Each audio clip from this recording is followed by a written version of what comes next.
আসসালামু আলাইকুম। গতকালকে থেকে ফেসবুকে বা দেশ জুড়ে বিএনপি বনাম সমন্বয়ক একটা অবস্থান চলছে। নাহিদ ইসলাম বলছিলেন যে ১/১১ সরকারের একটা ইঙ্গিত তিনি পাচ্ছেন।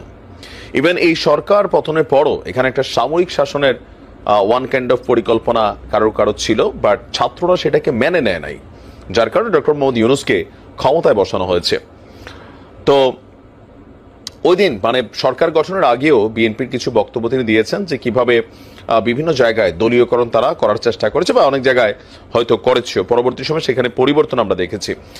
তো এরপরই সেনাপ্রধান নিয়ে বরাবরই বেগম খালেদা জিয়ার সাথে সর্বশেষ তিনি বাংলাদেশ ত্যাগ করার আগে ওনার একটা সর্বশেষ সাক্ষাৎ ছিল, যেটাকে অনেকেই একটা ইঙ্গিত ভাবছিলেন যে বিএনপির সাথে সেনাপ্রধান একটা পজিটিভ সম্পর্ক তৈরির চেষ্টা, মানে নানান ধরনের বক্তব্য আছে। তার মাঝখানে গতকালকে থেকে যখন 1/11 সরকারের আলোচনা উঠছে, অন্তর্বর্তী সরকারের প্রশ্নটা আবার সামনে আসছে, ওই মুহূর্তে সেনাপ্রধান একটা আহ্বান জানিয়েছেন, তিনি বক্তব্য দিয়েছেন এটাকে দুইভাবেই নেওয়া যায়। তো আমি সবসময় পজিটিভ মানুষ, পজিটিভলি নিচ্ছি। গতকালকে একটা প্রোগ্রাম ছিল, সেই প্রোগ্রামটাতে আমি প্রথমে বলি আমাদের সেনাপ্রধান তিনি একটা নতুন কি বলা হয় যে পদবি পেয়েছেন, বা এটাকে অনারই আমরা বলতে পারি। চট্টগ্রাম সেনানিবাসে দ্য ইস্ট বেঙ্গল রেজিমেন্ট এই সেন্টারের শহীদ এমআর চৌধুরী প্যারেড গ্রাউন্ডে ইস্ট বেঙ্গল রেজিমেন্টের 17তম কর্নেল অব দ্য রেজিমেন্ট অভিষেক অনুষ্ঠানে তিনি সেখানে ছিলেন এবং তিনি একটা উপাধিও পেয়েছেন। আচ্ছা, তো সেই প্রোগ্রামে তিনি আপনার একটা বক্তব্য দিয়েছেন যে আমরা নিউজের হেডিংসটা হচ্ছে এরকম, প্রস্তুত থাকার আহ্বান জানালেন সেনাপ্রধান। কিসের জন্য? যে কোনো পরিস্থিতিকে মোকাবেলা করার জন্য, হতে পারে দেশি অথবা বিদেশি।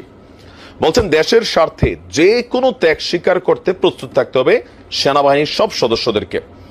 তো জেনারেল ওয়াকারুজ্জামান তার বক্তব্যটা যেরকম ছিল, আমরা যদি বলি গণমাধ্যমকে কোচ করে যে কয়েক বছর ধরে বাংলাদেশের সেনাবাহিনীতে আধুনিক প্রযুক্তি নির্ভর এবং যুদ্ধোপযোগী যুদ্ধাস্ত্র সরঞ্জাম সংযোজনের মাধ্যমে আপনার বাহিনীর সক্ষমতা বেড়েছে। শেখ হাসিনা সরকার সামরিক খাতকে মোটামুটি আপনার শক্তিশালী করছে, ওনার কথাটা বোঝাই যাচ্ছে।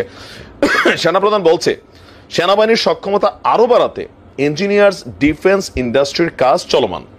সেনাবাহিনীর যুদ্ধোপযোগী এবং আধুনিক যুদ্ধাস্ত্র এবং সরঞ্জাম যোগানে আমি সচেষ্ট থাকব। তারপর তিনি বলছেন যে